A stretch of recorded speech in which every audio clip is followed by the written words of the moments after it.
ఎన్టీఆర్ భరోసా pension పంపిణీ భారతదేశంలో ఏ రాష్ట్రంలో ఇవ్వని విధంగా పెన్షన్ల పంపిణీ కార్యక్రమం ఒక ఆంధ్రప్రదేశ్ రాష్ట్రంలో అధికంగా రాష్ట్ర ప్రభుత్వం వృద్ధాప్య పెన్షన్ 4000 ఇస్తుందని రోజు 124 సచివాలయం అధికారులు తెలిపారు.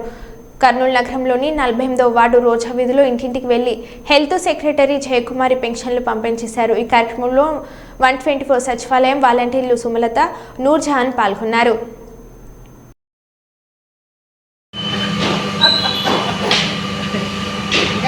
సరే రాస్తాను కానీ సరిగా ఉంటావు.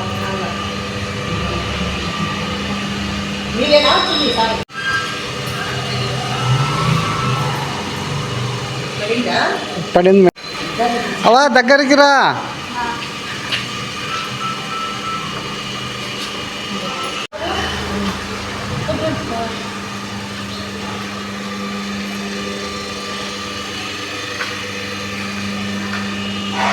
अब एकदा फिर में बोले कि नहीं सर्वर दिमाग गजर में नहीं आया तो फिर हम बुला कर चुप के तुम्हारे दिखाना पड़ता.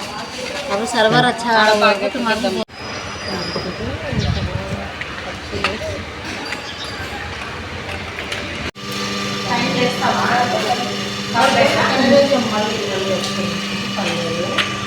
పర్లేదంటే ఉండు నాన్న.